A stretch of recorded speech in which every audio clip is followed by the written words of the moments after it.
Mr. Ahmed Biwawa. Nzamanya nze na Mirembe Joan. Mba followinga buli firimu yonna gye muze muzannya. Ate we mba sigirabye nzira ku TikTok. Ne followinga kapati ke neerabidde amasanyalaze gagenze naye bannange. Mwebale kwagala abantu bano. Mwebale tuzannyira go ge mazima. Mulinga aba Nigeria baawano kati. Wali omukyala wano tayagala kubeera ng'ate atuuza Laba wangi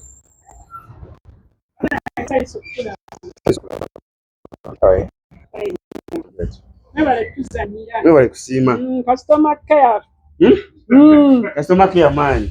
Customer care man.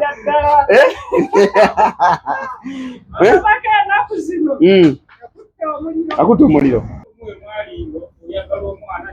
Soke tulaba omuwa byonna. Episode ki sewo taata? Oyagala omwana ne maama.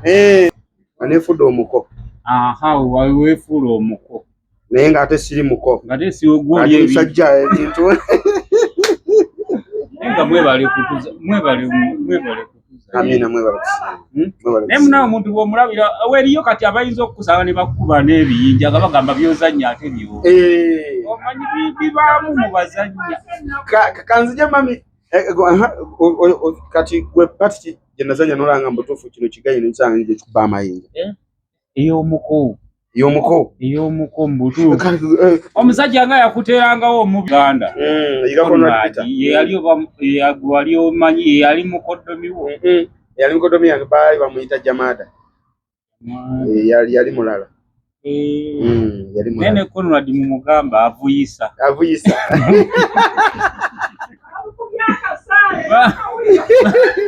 Kale kabaloko na mukyalo ono. Kati mama gwogambye pati ki?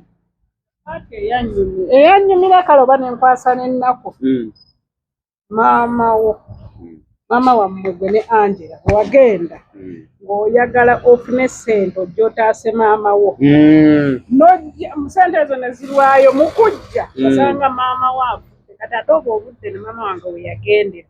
Mama we yagendera ebya ddala. Yafiira kati n'ozannya kapaati ako kalina engeri gye kankolamuko bubi. Kati nga ndaba wadduse ofuba ofune ssente ezo naye n'oli omuwala akuli bubi. Alina amateeka Aleni. Era engeri gy'akuddamu oba akuwadde oba takuwadde jjukira olina omumweguya akuwe ssente. Ogenda okudda ewaka nga maama akoze mu ddwaliro maama akantu ako bannaye. Naddayo eri mu birowoozo bya maama wange. Nga ne ssente ozireese ne maama tomuyambye. Awo ssente oba olabira ddala nga tezikyalina amakulu. Tayagala kumanya. Angela yali tayagala kumanya. Ekyo kikazi mu famire yammwe mulinayo omuntu alinga Angela kuba Angela empisa ze bannange so mu butuufu mbi nnyo.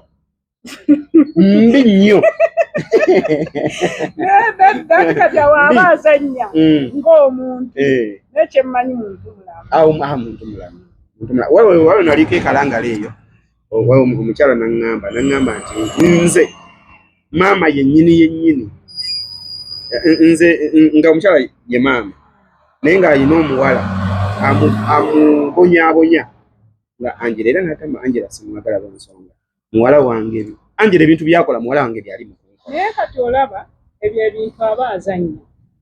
Kati kyobola oli agambye nti omuntu asobola ogamba oyo azannya ng'omuyaya azannya ng'omuniga naye nga si kyowe. Baze followinga ku TikTok. Naye kati bw'otumira Ahmed byazannya olaba ye muntu omugonvu n'ate obwenzi bususi. Buli paatu gyazannya mwenzi. Naye nga si kyakola. Oyinza omusanga mu bulamu bwa bulijjo? Si kyali. Kati era bagikuwadde nti gizanye kwanze akola journalism. Naye kawenje atugamba oyinza kuba olyango olina ensonyi ne bakuwa omuntu nga nantume ng'akubako ekigambo gwe tosobola kikola ki. Kati paati eno emmanya nti paati ogizanye ne si bwotyo weeyisa. Eba character. Just otula mu character. Ate nze kyenjagala tuwagire bina Uganda nze gaba mazima mwe benfolowinga wano. Mwebaze muka. Mr. Ahmed Biwawa. Nzamanya nze na Mirembe Joan. Mba followinga buli firimu yonna gye muze muzannya. Ate we mba sigirabye nzira ku TikTok.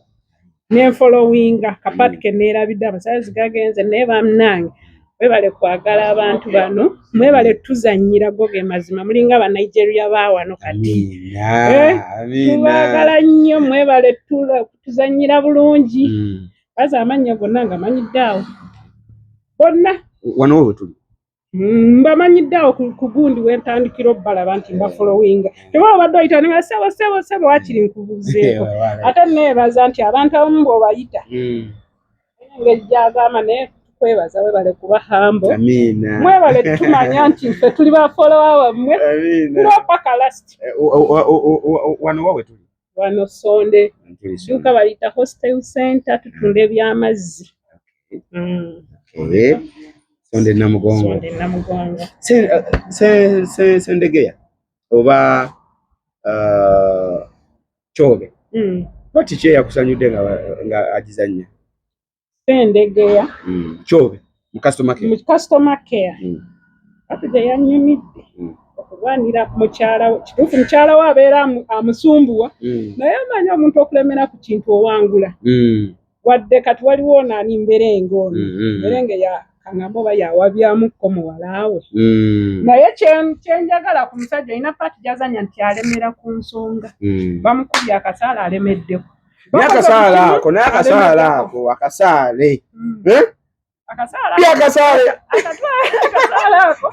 katulaga nti amazima abakyala abenzi tukomye obwenzi tosobola tuuka mwami wo ne bamukola ekintu naye nga kiviiridde ku gwe ate za same thing noddayo n'okola ekintu kyekimu kitegera ekintu ekyo kubanga kati singa baamutta ekintu ekyo yali ajja sigala singa mu reality yali ajja sigala nagamba omuntu oli nze namussa kisigala kikugoberera kikulumiriza muli n'obwoyitawo nogamba omwami wange nze nakola ki n'olwokuba gwe n'omulala asinga okunyuma asikaali Banansi asikaali bananganyumira kubanga ye n'oba muvuma alemerako anko ne anko obwenzi buleke anko bannaye anko n'amuvuma naye era asigala aleberako asigala atambula n'embeera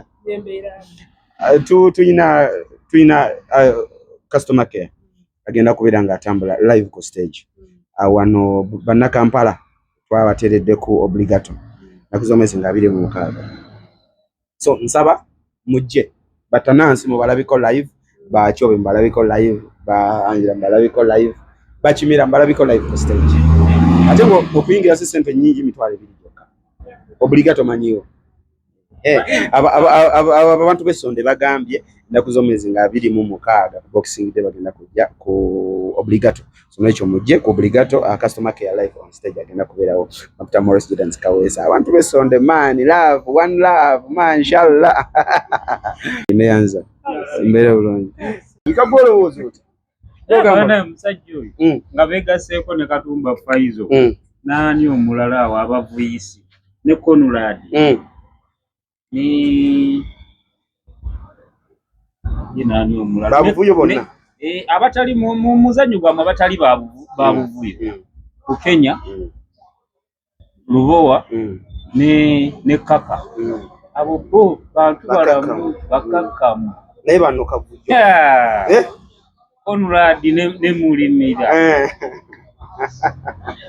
bayinza n'okukusa puresha kuba abaana bo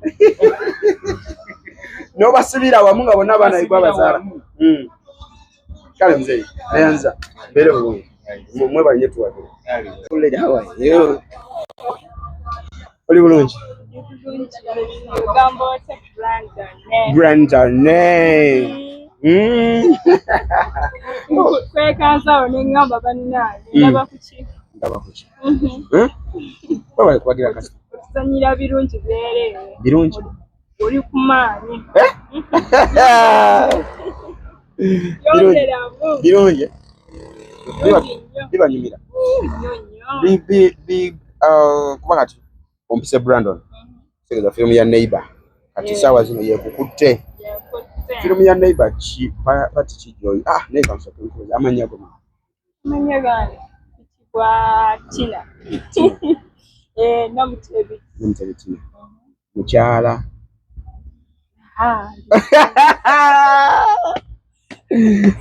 Bati si mukyala gundi ndi singo nkyanonya onoonya Onoonya Namutebi. Kuba abantu bange wano. Ogambye onoonya. Kuba ninawo abantu bange wano. Abaali agadde kuba Namutebi endabika gy'olabikamu walla nenkuwa omuntu wange wano. Ano akaseera kangira nkola ku ssente obanga nnoonya kasente paka omutuufu lwalijja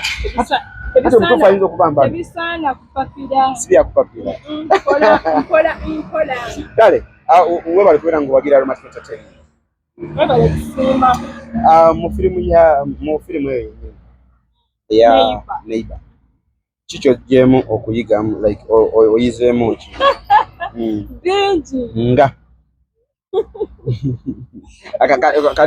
kale for example Brandon kale ekituufu kyenjizeemu naddala kano ka episode ketwa ntera tukafulanti mu kamera ebigambo bibuze totafaayo naye teweesibanga ku muntu atakuliiko ani yesiba ku ani gundi anaani Keza yes Keza yesiba ku Brandon yesiba ku Brandon si kirungi kaka kintu kitaliiwo si kirungi naye olowooza Keza kyali kirungi okwesiba ku Brandon naye amwagala amangu ago ate nga bwe baali eri mu season 1 Keza ng'alaga ate yakola olugamba ate wakirabo si kirungi era ffenna tetukiwagira kuba nti Keza azze mu bulamu bwa Brandon sikiwagira newakubadde nga nefunamu ekisa ngamba bambi kinyabo kyetaagalaavu naye ate wadda mukoowoolo ekituufu kiri nti nedda abazadde abatega bako baabwe omudagala abazadde abatega bako baabwe omudagala obawaako magezi kikuba batega omuka eddagala ate si ye yalirya ate omulala n'alirya balitega katenda ate Brandon ye yalirya alyawo Brandon abonaabona n'omudagala ogutali gugwe kati abazadde abo goloza lava eri enatambulira ku mudagala paka inatambulira ku mudagala lava esobola okutambula era bakyuseemu besiwagira mu kuloga lwalaavu nedda newe omusajja agenda kujja kukwana oba tewasose muloga ajjanga ye omuntu sigamba nti wasose muloga kati ebyo byakulogera laavu byakisiru Aromatic nga Aromatic ne firimu z'ejja nnyo mukama waffe akumukitowa mumanyi kagambo kikomu aze ekituufu kyo kiri nti ndowooza kumwebaza omulimu gwe gwakola kuba ekituufu atuggyako ekiwuubaalo nze ne TV sikyagiraba nnyo eva mba nninze kyekiddako customer care neyiba nembeera nesimuweddeko omuliro mpulira bubi naye bambi tumwebaza yebale nnyo yebale ddala oterayo obufirimu era nga tutajjanga okwo ayongere bongezi ayongeremu bongezi show agitegeddeko ogenda okubeerako obligato customer care live on stage nedda tonagitegeera kati tulina show customer care tugenda muzanya live on stage obligato nakuzomezi nga 26 ku boxing day obligato eri awo ku Bombo Road awo ku Bombo Road awo ng'ewandege yawo kale thank you so much mu bakyala namwe mwebale buteeraga naye olabe otubasanyukira n'ondaga n'okuba igino oba okola sibulungi kitegeera webale nnyo actually abantu bagambe nti ntunda kapeti bajje bampagire bannange wane Sonde Namugongo the managing director gwe managing director wano ku DK Carpet Store Carpet Store ntunda kapeti ez'omulembe first class jangu wetwaire kapeti bei eya wansi kale tomati bibyo byonna weebiri tekyo weekwasa ku muwendo ogwa wansi nno ddala okola delivery delivery tuzikolera ddala naye wabeera wala tukamuko ka transport naye era tekaba k'amaanyi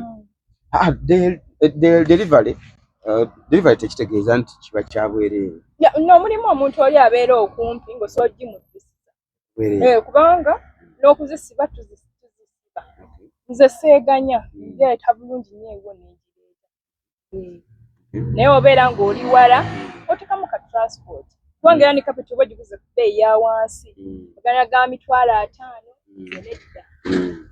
nedda koza akanamba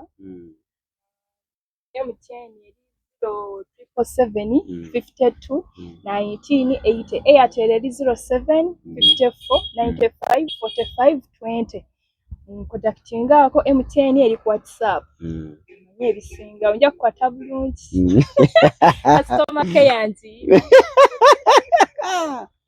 Mtalo, no, Kale, thank you so much for watching MJ. Kale, Morris Kawesa, thank you so much. Tubadi no mchala? Namutebi Tina, Managing Director wa DK Capital Store. Sonde Namutebi Toa Namugongo Sonde. Thank you so much.